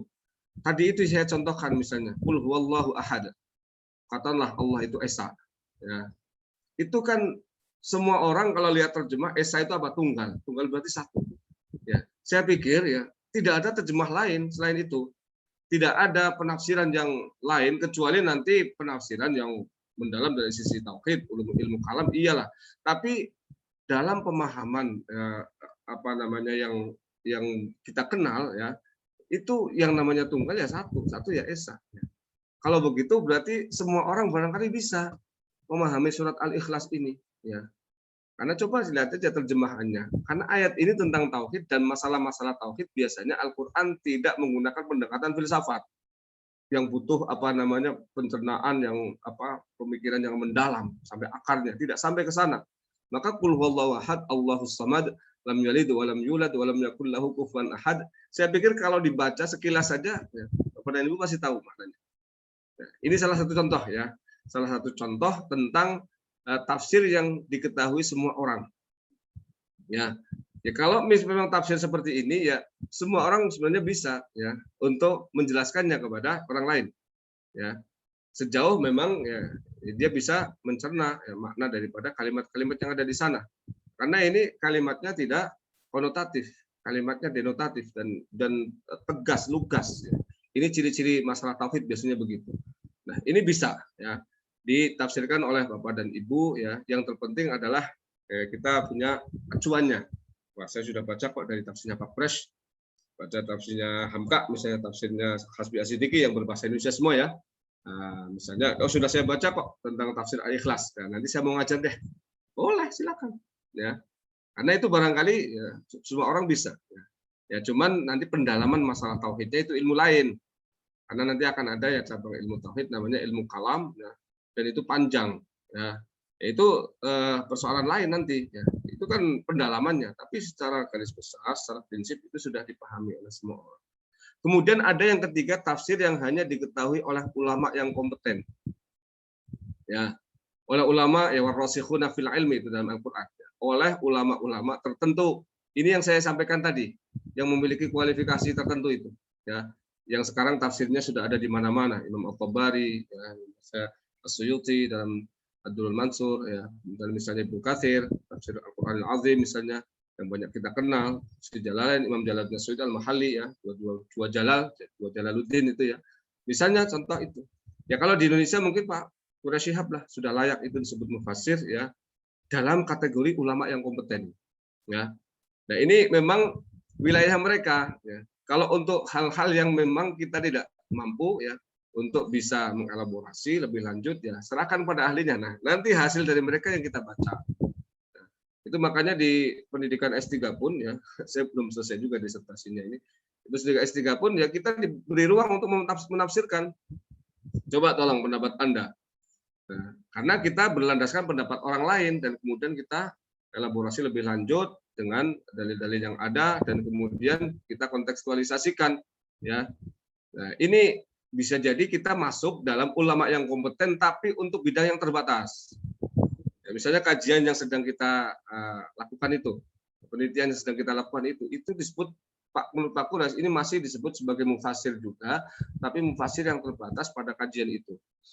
Nah, tapi kalau model beliau atau mereka-mereka tadi disebutkan itu adalah mufasir secara menyeluruh ya, pada seluruh ayat Al-Quran. Ini jauh lebih berat, jauh lebih kompleks. Ya. Nah, kemudian yang keempat, ini yang memang tafsir yang hanya diketahui oleh Allah. Contohnya apa? Nah, awal-awal surat itu, Alif Lam Mim, Ha Mim, Yasin, ya. Itu kan ulama-ulama dari dulu sampai sekarang itu tidak pernah menafsirkan. Allah a'lamu bimuradih pasti. Allah yang lebih tahu apa maksudnya ini. Nah, ini contoh ya apa namanya pembagian tafsir ya yang dilakukan oleh Imam Ibnu Abbas. Nah, ini mungkin sekedar wawasan saja ya. Nah, metode penafsiran Al-Qur'an ya. Ini mungkin tidak harus mendalam tapi wawasan saja menggabungkan tafsir riwayat dan diroyah. Maksudnya tafsir dengan apa namanya riwayat-riwayat dari Al-Qur'an, hadis ya. Dan diroyah itu artinya pendapat akal manusia yang disesuaikan dengan kaidah-kaidah yang benar. Kemudian tafsir ayat Al-Quran dengan ayat Al-Quran tadi sudah saya sebutkan. Al-Quran ada yang menafsirkan ayat yang satu dengan ayat yang lain. Ya, misalnya alladzina amanu wa lam yalbisu imanahum bidzulmin. Apa yang dimaksud orang yang beriman dan tidak mencampur adukan imannya dengan kezaliman. Apa yang dimaksud zulmin di situ ditafsirkan dalam surah Luqman misalnya inna syirka la zulmun azim. Sesungguhnya syirik adalah kezaliman yang besar. Berarti yang dimaksud di situ zulm itu zulmun itu adalah syirik. Bukan zalim dalam arti yang kita pahami. Ini contoh ayat Al-Qur'an menafsirkan ayat yang lain. Dan ini banyak ya, banyak. Contohnya apa? Awal surat Al-Baqarah saja hudal lil muttaqin. Terus ditafsirkan alladzina yu'minuna bil ghaibi. Itu penjelasan dari siapa yang al-muttaqin itu.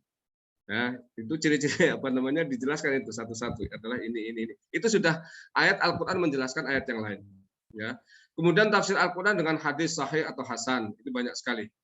Kemudian merujuk kepada penafsiran para sahabat dan tabi'in. Ini juga banyak dilakukan oleh para ulama. Kemudian mengambil kemutlakan bahasa. Ini yang tadi saya sampaikan. Karenanya pemahaman terhadap bahasa Arab sangat penting. Karena apa? Kita bisa menyimpulkan ini bahasanya secara mutlak artinya ini, ya. Arti yang bisa dijadikan sebagai apa namanya patokan adalah ini, walaupun nanti mungkin ada arti-arti yang lain. Ini perlu pemahaman yang sangat dalam. Ya. Kemudian memperhatikan syiak, uslub atau susunan kalimat dan konteks pembicaraan. Ini penting juga karena nanti kalau memahami satu ayat harus dikaitkan dengan ayat sebelumnya, setelahnya, surat itu apa bicaranya, kemudian ayat-ayat yang lain yang berbicara tentang satu tema. Ya.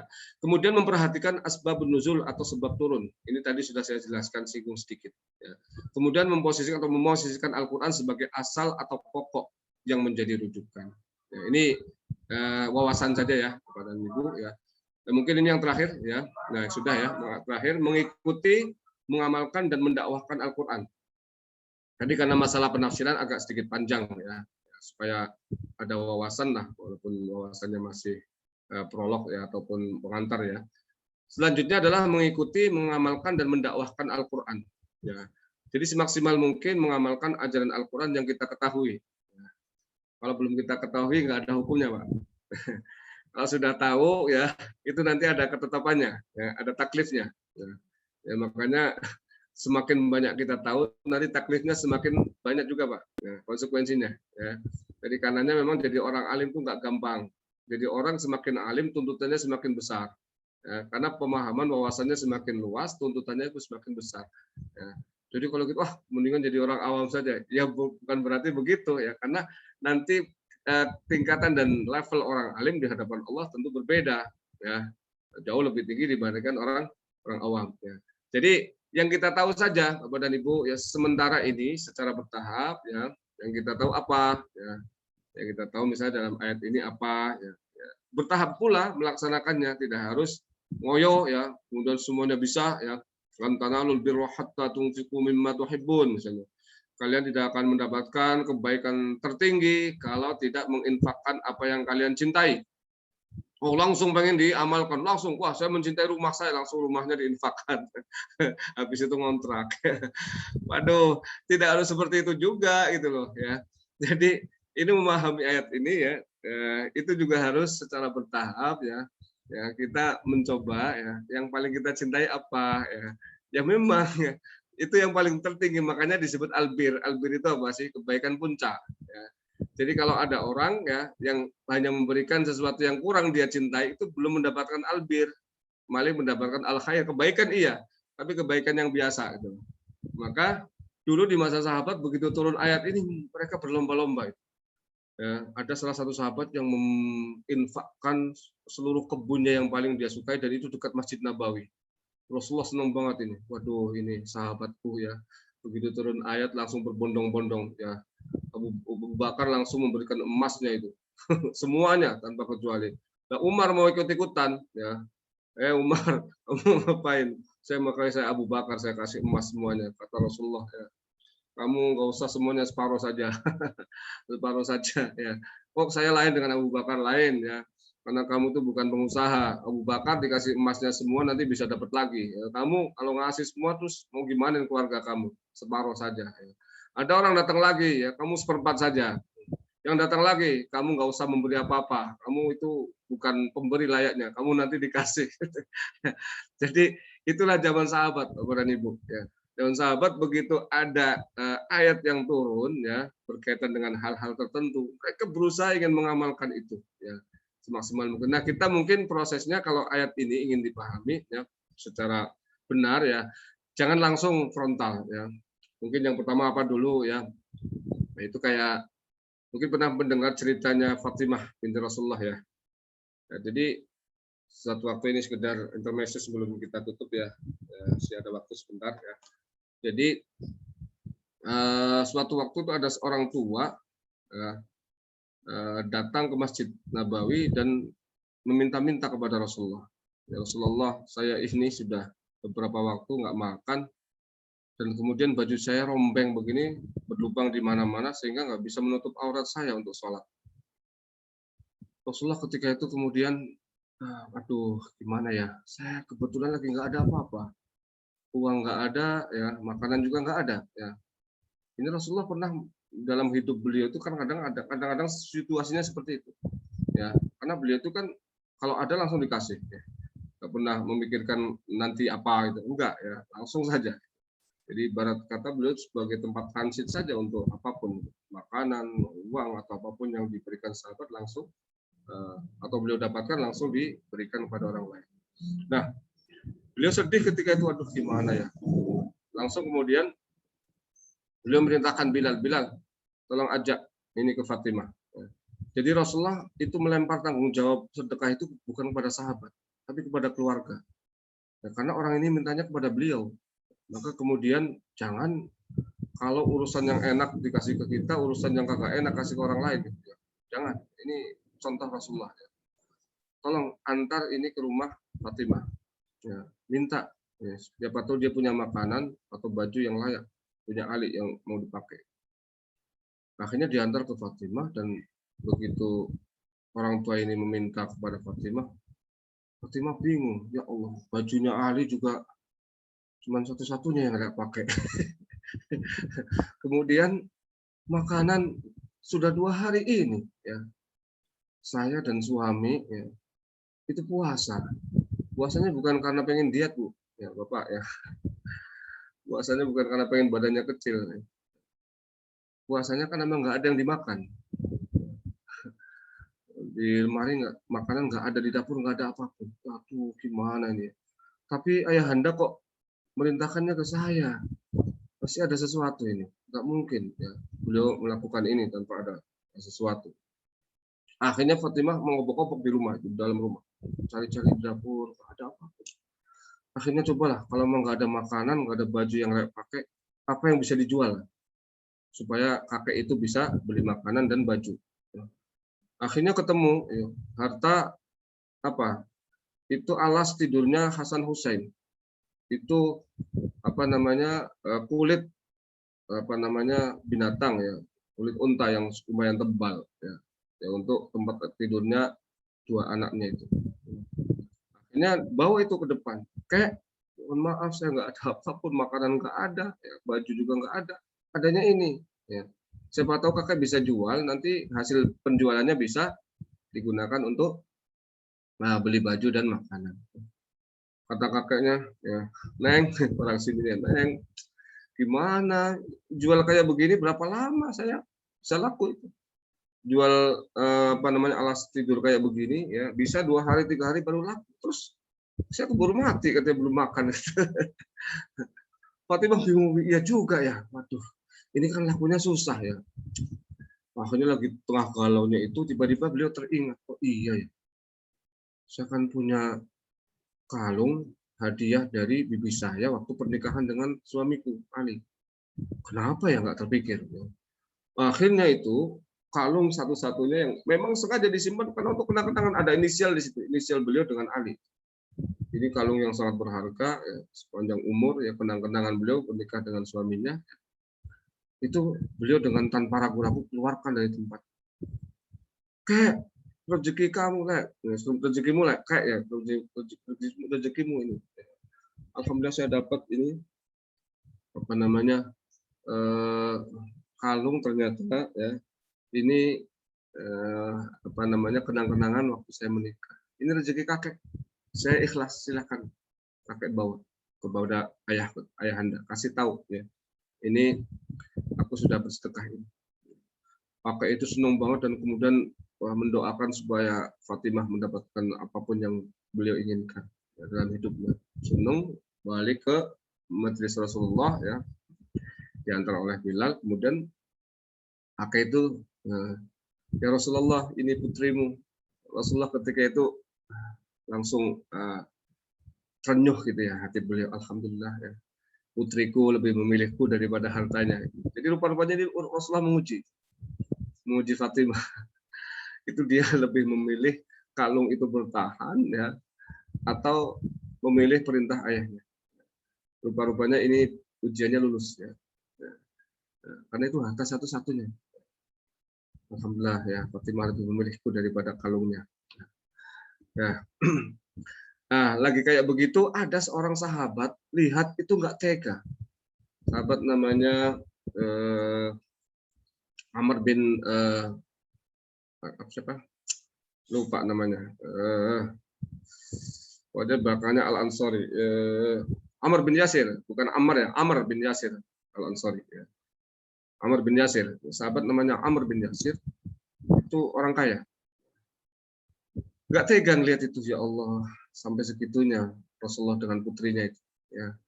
Rasulullah nggak punya apa-apa, ya, putrinya nggak punya apa-apa, sampai kemudian kalungnya satu-satunya hartanya diberikan. Ya.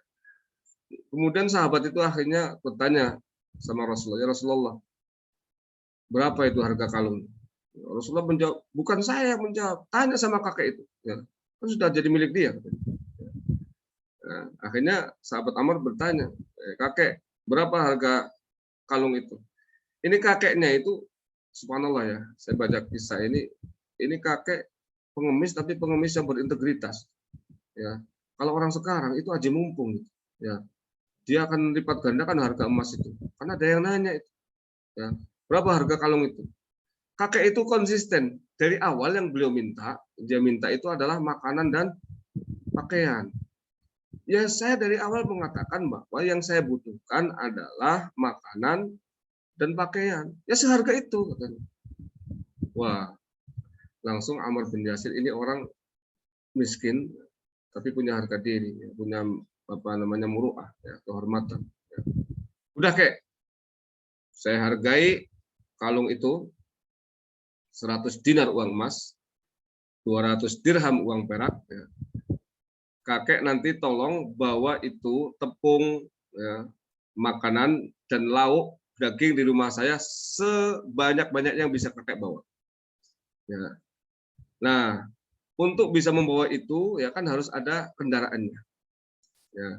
Bajunya juga silakan, di rumah saya itu banyak baju-baju bagus, pilih yang paling kakek sukai, ambil berapapun butuhkan. Nah, terus kakeknya nanti bawanya pakai apa? Bawanya nanti kakek, ya, nanti saya minta antar saham ini pembantu saya. Nanti kakek ambil 1 unta yang paling gemuk, bawa pulang itu. Kakek itu langsung mendengar itu langsung ya, bersujud syukur ya, berterima kasih ya, kepada putri Rasulullah Fatimah. Jadi kakek itu orang miskin ya. Nah, kemudian dapat kalung. Kalungnya malah dihargai ya. Berapa itu? Ya berkali-kali lipat lah. Ya, 100 dinar uang emas. Ya. 1 dinarnya 1 juta udah 1 miliar kan. Ya 10 miliar katakan. 10 juta, 100 juta katakanlah. Ya. 200 dirham, kemudian lauk ya sama tepung makanan sesukanya dia, baju yang paling bagus yang bisa dia ambil, bahkan mendapatkan 1 unta. Nah, kemudian Amr bin Yasir mengambil kalungnya. Sini kalungnya, nanti kakek saya tolong ya saham ya, antarkan dia. Nanti kalau sudah selesai, kamu balik lagi ke sini. Ya. Jadi kakek itu diantar ke rumahnya Amr bin Yasir dan membawa semuanya. Sudah kakek itu jadi konglomerat baru itu orang kaya baru. Ya. Kalungnya sudah dipegang oleh Amr bin Yasir. Nah, kata Amr, saham sini. Ya. Nih kalungnya, kembalikan ya. Kembalikan ke Fatimah. Rasulullah. Ya. Kembalikan. Bukan hanya itu. Ya. Kamu kan budak saya. Ya. Saya kasih ya ke Fatimah, mau nggak? Waduh, mau banget saya. Saya berarti dikasihkan ya ke Fatimah. Iya. Senang banget itu. Ya, saham itu. Ya.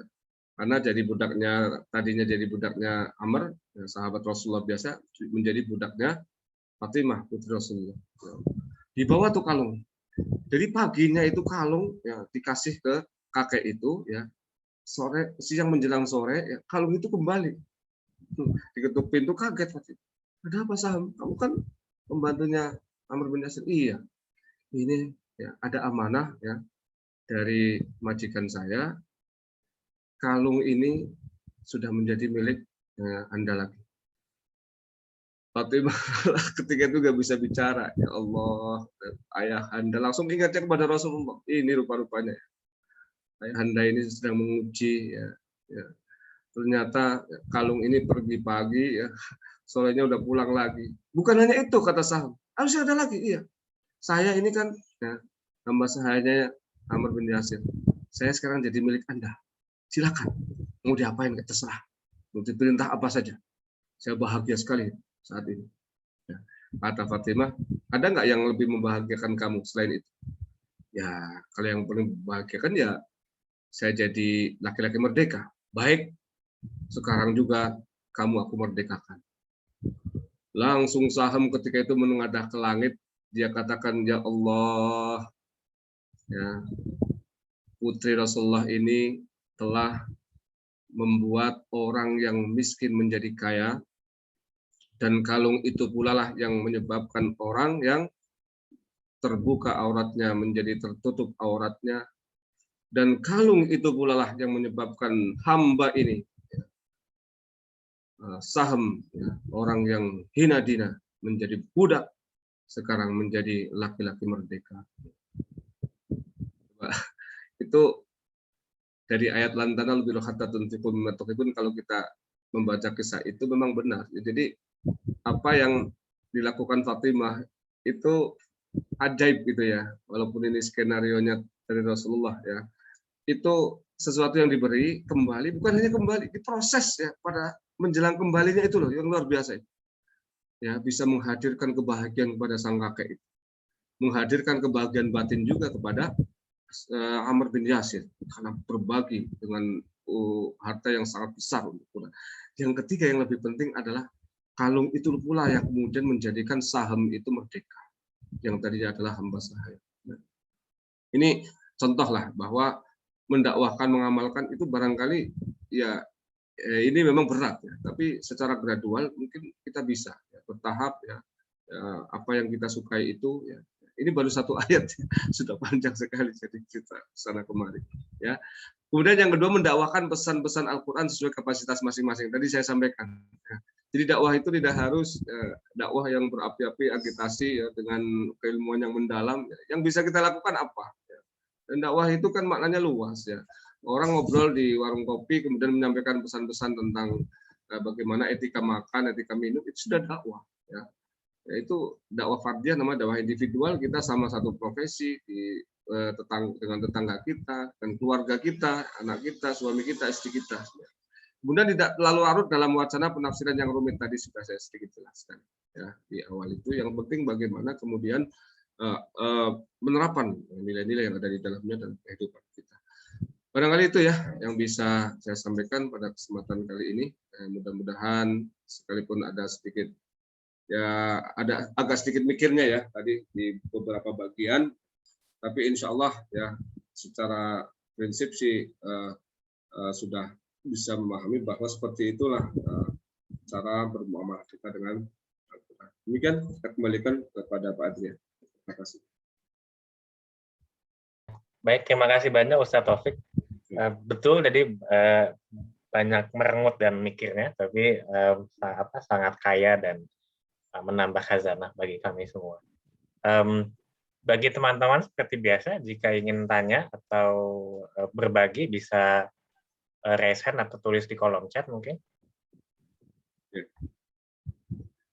Silakan. Kalau yang punya pengalaman juga monggo. Mungkin kalau sambil nunggu Ustaz dari yang lain, mungkin saya ada dua yang ingin saya tanyakan. Itu kan orang banyak sekali yang mungkin tentu ya tadi kan membacanya saja itu sudah berpahala gitu. Satu huruf 10 kebaikan dan lain. Ya, kemudian kan tanpa bermaksud menghakimi, terus kan ada yang memang cenderung untuk mengejar khatam gitu. Jadi misal ditarget sebulan harus khatam sekali gitu. Tapi kemudian agak abai dengan pemahaman. Gitu.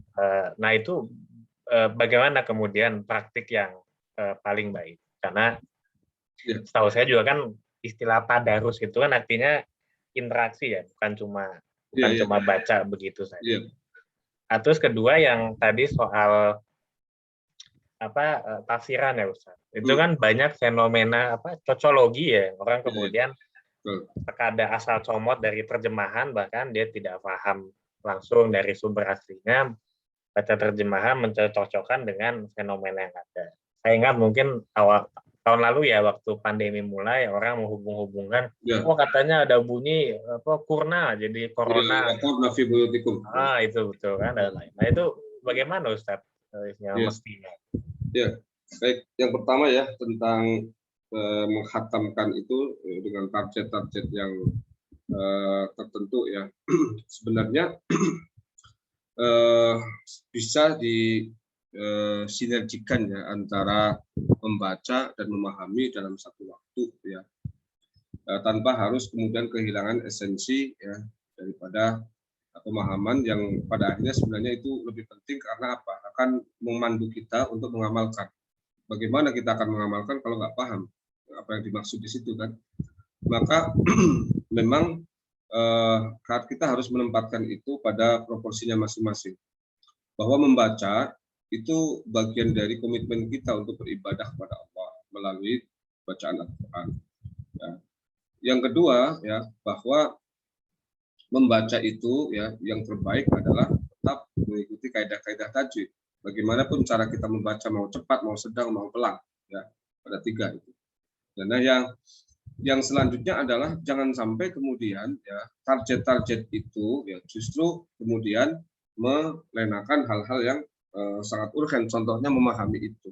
Maka kalau saya boleh menyampaikan kiat ya, itu adalah bagaimana dalam satu waktu ya kita sebenarnya bisa sekaligus membaca dan memahami. Ya, paling tidak tadi saya sampaikan melalui terjemah atau tafsir-tafsir terjemah. Jadi katakanlah kita punya waktu 1 jam, setengah jam untuk membaca, setengah jam untuk memahami. Ya, walaupun yang dipahami tidak harus yang dibaca itu semuanya. Misalnya membacanya setengah jam itu kalau yang masih belum mahir kan katakanlah sekitar setengah juz katakanlah ya. Kalau yang sudah mahir itu setengah jam bisa 2 juz ya. Itu atau paling tidak 1,5 juz ya. Itu katakanlah setengah juz berarti kan 10 halaman. Nah, yang kita pahami mungkin 1 halaman saja. Coba dipahami 1 halaman dalam jangka waktu setengah jam itu cukup. Saya bikin baca kitabnya Pak Qurra Shihab itu kalau 1,5 halaman itu tafsirnya sekitar 10 lembar lah atau 10 halaman juga sekitar itu.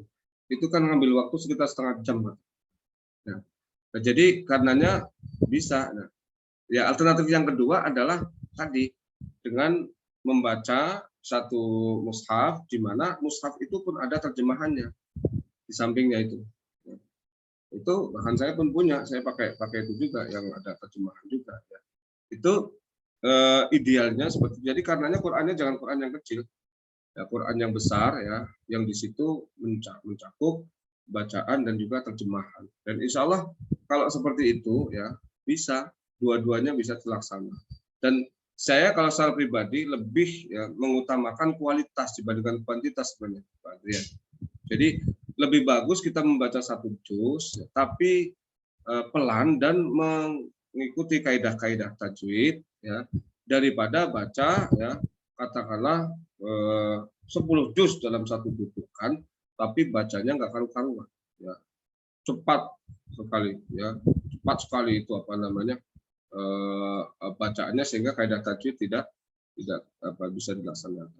Ya, itu yang pertama. Yang kedua tadi apa Pak Adrian saya lupa ya pertanyaan kedua. Soal cocologi Ustaz. Oh iya. Nyocok-nyocokin. Iya tafsir. Memang itu tadi ya. Jadi bahayanya kalau kita tidak memahami bahasa Arab ya, dengan matang itu akan memunculkan penafsir-penafsir ya yang menggunakan ilmu cocoklogi itu ya. Dia akan mengkait-kaitkan sesuatu yang sebenarnya tidak ada kaitannya sama sekali. Dan kalau orang ini paham bahwa Al-Quran itu adalah kitab hidayah yang seringkali bersifat global dan tidak membicarakan hal-hal yang bersifat detail, ya, itu pasti akan tidak berkomentar seperti itu. Ya. Untuk urusan-urusan yang pandemi, kemudian nanti virus apa, itu nggak mungkin lah. Ya. Al-Quran membicarakan itu, kecuali mungkin ada hadis Nabi yang mengisyaratkan, karena hadis Nabi lebih rinci. Ya. Quran itu ya adalah panduan hidayah yang mencakup seluruh aspek, tapi seringkali bersifat nilai-nilai dan prinsip serta global, sehingga hal-hal seperti itu tidak akan disentuh oleh Al-Quran, karena kalau itu disentuh ya ternyata kemudian itu teori-teori ilmiah ya, katakan teori ilmiah salah satu cirinya ya ketika dianggap sebagai kebenaran ya, di satu waktu bisa saja kemudian dikoreksi di waktu yang lain kan. Dan ini bahaya kalau dikoreksi seperti itu, Al-Quran terseret kan. Jadilah Al-Quran kemudian disalahkan juga. Maka tidak ada, bahkan ulama-ulama yang menafsirkan Al-Quran dengan pendekatan ilmiah pun tidak pernah berani mengatakan bahwa Al-Quran menyatakan matematika ini. Tidak. Tapi isyarat. Seringkali bahasanya isyarat tentang matematika. Isyarat tentang ilmu astronomi. Isyarat misalnya tentang ilmu geologi misalnya. Tidak pernah bicara tentang teori ilmu geologi dalam Al-Quran, tidak pernah. Karena kalau seperti itu, ya Al-Quran sama saja statusnya dengan buku-buku sains dan teknologi. Ya. Nah ini tidak layak untuk disematkan kepada Al-Quran. Ya, walaupun kita tahu juga Al-Quran mencakup semua aspek, ya, tapi tadi itu untuk urusan-urusan sains dan teknologi seringkali ulama, masuk Pak Quraish itu menyebutnya sebagai isyarat ilmiah, bukan teori-teori sains dan teknologi yang ada di sana. Nah, ini pertanyaan tentang hadis mungkin nanti dijawab pertemuan yang akan datang Pak Irsyad ya. Ya karena pertemuan yang akan datang ini kita akan bicara tentang termasuk menguji keabsahan hadis ya dan sebagainya. Ya sekarang ini tema kita adalah Al-Qur'an ya. Nanti di minggu yang akan datang insya Allah bermuamalah dengan hadis Nabawi ya. Dan ini bisa jadi lebih kompleks ya. Karena memang nanti akan banyak perangkat-perangkat yang harus kita pahami juga untuk memahaminya. Demikian barangkali. Ya, makasih banyak Ustaz. Saya jadi ingat dulu saya pernah bilang itu seolah-olah meninggikan Al-Quran padahal jadi merendahkan ya. Iya, betul. Iya, betul. Iya. Jadi dipersamakan dengan ensiklopedia gitu. Ensiklopedia betul seperti itu. Iya. Iya, Ustaz ini ada yang lewat saya pribadi. Saya izin bacakan. ini juga mungkin kasus yang bisa jadi sangat mungkin terjadi pada banyak orang termasuk saya ya. Saya sendiri bukan orang yang rajin tadarus gitu ya Ustaz. Mungkin mentok-mentok amalan saya paling ya Yasin tahlil malam Jumat aja gitu. Yeah. Yang itu. Tapi selainnya tidak terlalu banyak. Nah, mungkin juga ada teman-teman lain di luar kita yang jarang baca Quran gitu. Tapi dia punya upaya untuk membaca dan mencoba memahami penafsiran-penafsiran gitu. Baik misalnya lewat mendengarkan pengajian seperti hari ini atau dia coba membaca dari sumber-sumber yang ada. Nah, itu bagaimana Ustaz? Ya, ya betul ya. Jadi memang saya pernah sampaikan kalau tidak salah ya, bahwa untuk menjadi ahlul Quran itu tidak harus menjadi ahlu qiraatil Quran atau ahlu tilawatil Quran. Ya, itu bisa dalam bentuk yang lain. Ya. Ahlul Quran itu kan maknanya luas ya, bahwa bisa kemudian kita melakukannya melalui kajian seperti ini. Itu kan sama juga ketika orang mengkaji tafsir, mengkaji isi kandungan Al-Quran kan sebenarnya sama saja. Dia sedang tadarus Al-Quran. Tadi tadarus itu kan artinya sebenarnya makna istilah darusnya itu mempelajari, ya kan? Ya, mempelajari. Ya. Berarti maksud di situ. Ya. Ya, jadi bisa dengan cara yang lain. Ya. Tetapi memang ya mungkin saya anjurkan saja ya, walaupun mungkin masih ada yang terbata-bata bacanya ya, ada upaya-upaya ya untuk tadarus ya, walaupun mungkin seminggu sekali itu hari Jumat ya atau hari Sabtu Ahad libur pagi itu ya, ya kalau sebenarnya ya itu jatahnya olahraga Pak ya. Ya sebelum olahraga kan bisa. Nah, habis subuh kalau bangunnya cepat, sekarang subuhnya jam 4, setengah 5 selesai, sampai jam 5, setengah 6 bahkan bisa. Itu bisa sebenarnya. Kita tadarus dulu baru kemudian olahraga. Jadi sebenarnya ada jatah waktu ya, di mana kita libur ya. Katakanlah 2 hari saja. Satu hari setengah jam kemudian dapat 2 halaman saja. Kalau bacanya masih pelan, masih terbata-bata. Itu berapa lama pun nanti khatamnya. Tapi yang penting ada upaya gitu. Ada upaya dari kita ya untuk berkomitmen membaca. Karena tuntutan dalam Al-Qur'an itu kan ada tilawah, ada qiraah. Ya. Tilawah itu membaca. Ya, membaca dengan mulut kita. Kalau qiraah itu bisa dengan akal kita. Kajian-kajian ini namanya qiraah. Ya. Makanya iqra bismi rabbika bukan utlu kan. Karena kalau utlu langsung baca nggak bisa, belum ada tajwidnya, belum ininya kok bagaimana ya. Maka kemudian di situ ada tilawah, ada qiraah, ya, dua-duanya kita laksanakan. Ya, cuman itu tadi dibatasi. Kalau memang ada yang malam Jumat rutin ya, daripada misalnya yang mengambil waktu yang lain susah, kenapa malam Jumatnya tidak dengan urutan-urutan yang ada dalam mushaf? Hari ini juz 1 halaman berapa sampai berapa? Ya, kalau memang susah loh mencari waktu yang lain, kan toh sama saja baca Al-Quran. Yasin juga Al-Quran. Kalau saya malah sekarang pakai surat Kahfi di tempat saya, karena hadisnya jelas gitu ya. Surat Kahfi malam Jumat itu jelas itu ya. Yaitu kalau misalnya supaya mensinkronkan waktu karena di lain kesempatan susah, kenapa tidak malam Jumatnya itulah yang dijadikan sebagai malam untuk tadarus ya, 2-3 halaman itu ya, berapapun halaman yang bisa dicapai, nanti target dalam berapa puluh tahun khatam gitu ya. Kalau memang seperti itu ya. Kalau memang tidak bisa sama sekali ya, memiliki waktu untuk itu. Jadi saya tetap memberikan advice ya, bahwa tetap ya membaca itu sekalipun nggak paham itu nanti akan ada asarnya, ada dampaknya, pasti ada dampaknya ya. Dampaknya banyak sekali itu nanti kalau sudah mulai merasakan itu ya. Nah, ini beda kan membaca dengan mengkaji, itu pasti ada perbedaan. Ada namanya sesuatu yang berbeda bentuknya, itu pasti kan kayak orang sama-sama sambel, tapi yang satu sambal balado para Padang, satunya sambal mentah ala Betawi misalnya, itu lain ya. Kata orang sensasinya, kalau orang bilang sensasinya lain gitu kan. Ini sama ya, membaca dengan mempelajari, mengkaji, diskusi kayak begitu pasti lain ya. Makanya semuanya itu sebisa mungkin itu dirambah ya. Walaupun tadi sedikit-sedikit sesuai dengan kapasitas Pak, Ustaznya belum bisa baca. Nah, kan hadisnya jelas kalau nggak bisa baca ya, itu 2 pahala sekaligus ya. Pahala kesulitan membaca sama pahala membacanya. Ya kan? Ya. Jadi kalau yang model kayak saya itu cuma 1 ya. Karena baca berapa sudah selesai gitu kan cepat gitu ya. Ya cuma 1 pahala. 1 pahala kan 10 kebaikan. Nah, kalau yang bacanya terbata-bata 20 1 huruf ya. Itu investasi yang menurut saya tidak terukur itu ini ya. Ya daripada ya katakanlah investasi pahala yang lain yang belum tentu ya. Kita yang jelas cuma duduk model sambil nyantai sambil ini sudah bisa dilakukan. Demikian Pak Adrian. Terima kasih.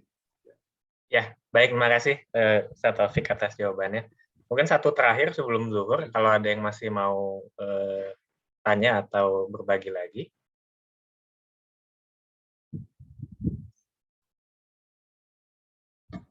Oke, mungkin rasanya sudah Ustaz Taufik. Terima kasih banyak sebelumnya kepada teman-teman semua. Barangkali Ustaz Taufik mohon dapat ditutup dengan doa. Baik, mari bersama-sama kita berdoa mudah-mudahan apa yang kita laksanakan ini dicatat oleh Allah sebagai amal soleh kita dan menjadi wasilah bagi kita untuk semakin mencintai agama kita dan mengamalkan nilai-nilai dalam kehidupannya. Amin. Allahumma shalli wa sallim ala sayyidina Muhammad walhamdulillahi alamin. Allahumma ij'al jam'ana hadha jam'an marhuma warhamna min ba'dika farqan maqsuma. Allahumma arzuqna 'ilman nafi'a qalban khashi'a lisanan dhakiran yaqinan sadiqa wa rizqan wasi'an mubaraka wa 'amalan salihan mutaqabbala. Allahumma inna na'udzu bika min ilmin la yanfa' min 'ainin la tadma' min nafsin la tashba' min du'a'in la yusma'. اللهم استجب دعاءنا واشف مرضانا وارحم موتانا ولا تخيب فيك رجاءنا واختم بالباقيات الصالحات اعمالنا ربنا اتنا من لدنك رحمه وهيئ لنا من امرنا رشدا ربنا اتنا في الدنيا حسنه وفي الاخره حسنه وقنا عذاب النار والحمد لله رب العالمين. Demikian ulang mohon maaf. Assalamualaikum warahmatullahi wabarakatuh. Waalaikumsalam warahmatullahi wabarakatuh. Terima kasih banyak Ustaz Taufik dan teman-teman semua atas pengajian dan pertemuannya pada hari ini. Insya Allah jika tidak ada aral melintang, kita akan lanjutkan pertemuannya pada pekan depan, masih dalam rangkaian tema utama yaitu Al-Quran sebagai sumber utama ajaran Islam. Nanti saya akan update untuk tema-tema berikut. Barangkali itu, mudah-mudahan kita semua tetap sehat dan tidak kurang satu apapun juga sampai kapanpun juga. Sampai ketemu minggu depan. Wassalamualaikum warahmatullahi wabarakatuh. Waalaikumsalam warahmatullahi wabarakatuh. Terima kasih semuanya. Sampai ketemu. Sehat-sehat. Dari N ya.